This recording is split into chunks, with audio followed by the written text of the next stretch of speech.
Hi, I'm Nathan Cochran from Blackburn College. I'm the offensive coordinator, and today we're going to talk about the 3-step, 5-step, and sprint out passing game in the spread option offense.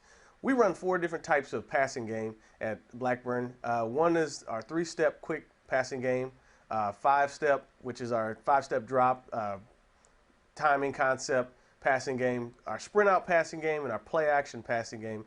We actually talked about our play action passing game in another video. Today we're going to actually go through the route concepts that we run in our 3-step, 5-step, and sprint out passing games, as well as our online blocking for those 3 passing concepts. When we start talking about passing in the spread option offense, the first thing we got to talk about is protection. If you can't protect your quarterback, then it doesn't do you much good to pass. So we use what we call an aggressive gap protection.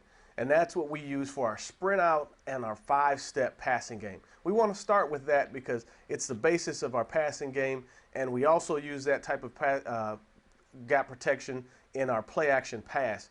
Aggressive gap protection basically means that we're going to be responsible for the gap either to the front side or to the back side of the protection, depending upon what protection it is. If we're running sprint out protection, and I'm going to draw up our base formation, which is ace.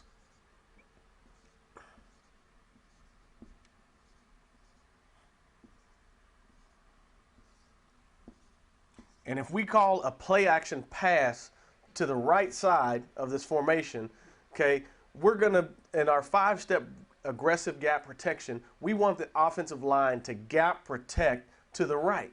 So we want them to be responsible for the gap to their right.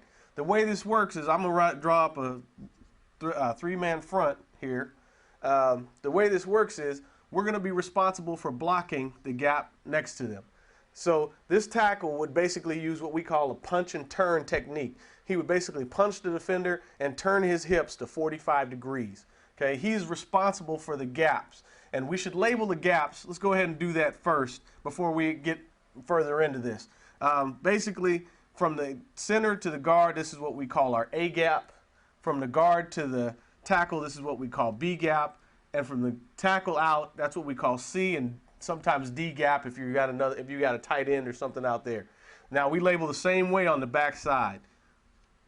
Okay, so when I talk about the gaps, you'll understand exactly what I'm talking about.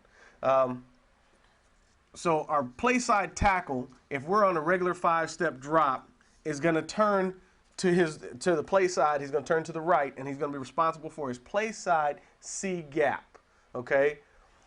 Now, because our guard is uncovered, he's going to use what we call an aggressive block, which means he's going to step at 45 degrees and get his second step in the ground, and he's going to attack the play side B gap. Okay. Now, what's going to happen here is these two are reading this defensive lineman. If he crosses the tackle's face and tries to go play side, then the play side tackle is responsible for that tackle.